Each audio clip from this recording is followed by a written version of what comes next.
Gizi anak usia sekolah.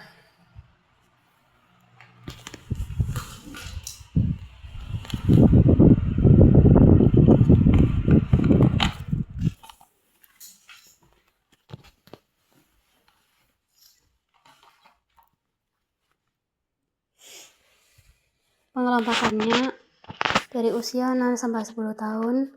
Laju pertumbuhan fisik lambat namun konsisten, pertumbuhan motorik, pendewasaan dalam keterampilan motorik, peningkatan yang berarti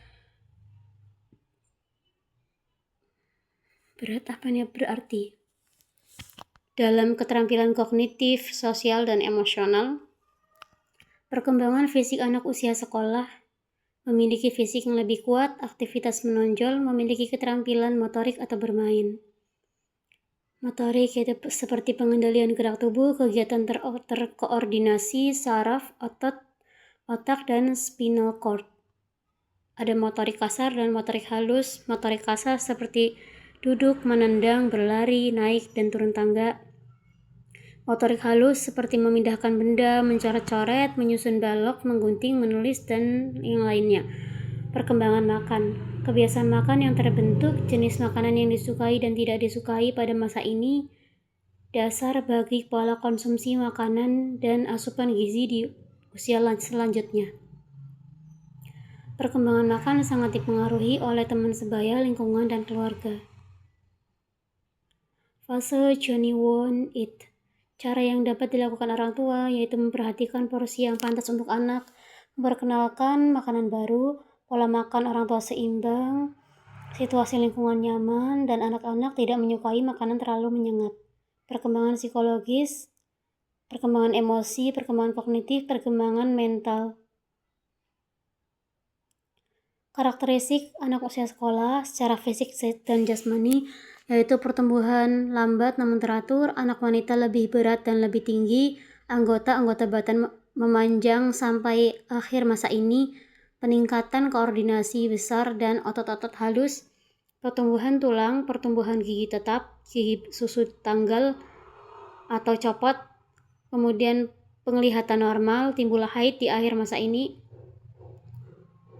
Kemudian dari emosinya yaitu suka berteman, ingin sukses, ingin tahu, mudah cemas, bertanggung jawab, tidak terlalu ingin tahu terhadap lawan jenis. Sosial, senang di dalam kelompok, bersaing, sikap kepemimpinan, penampilan diri, jujur, dan sangat erat dengan teman-teman sejenis. Karakteristik intelektualnya yaitu suka berbicara dan mengeluarkan pendapat, mencoba-coba, selalu ingin tahu, perhatian pada sesuatu sangat singkat. Faktor yang mempengaruhi pertumbuhan. Faktor internal. Hal yang diturunkan orang tua, kemampuan intelektual, keadaan kelenjar zat-zat dalam tubuh, emosi dan sifat-sifat tertentu. Faktor eksternal, ada keluarga, kemudian gizi, faktor budaya, faktor teman bermain. Pola makannya itu yang pertama. Makan terburu-buru, menyukai makanan jajanan, menyukai cemilan, tidak suka sarapan. Pengaruh televisi pada pola makan. Intensitas anak di depan televisi, iklan TV yang gencar, terbentuklah kebiasaan makan dengan komoditas pilihan berdasarkan iklan di TV, konsumsi makanan padat kalori, plus sedentary lifestyle, obesitas. Oleh karena itu, pengetahuan tentang makan sehat sangat penting mempengaruhi sikap, kepercayaan, dan nilai-nilai dari masyarakat. Kebutuhan zat gizi anak usia sekolah. Angka kecukupan gizi berdasarkan pengelompokan umur 7-9 tahun yaitu 1.800 kilokalori per orangan, metabolisme basal plus kecepatan pertumbuhan plus aktivitas fisik. Periode setelah sakit 150-250 kilokalori per kilogram berat badan per hari harus terpenuhi untuk menghindari penggunaan protein sebagai sumber energi. Ini ada perhitungan kebutuhan energi Dietary Reference Index (TRIS) for Children and Adolescents. adolescent.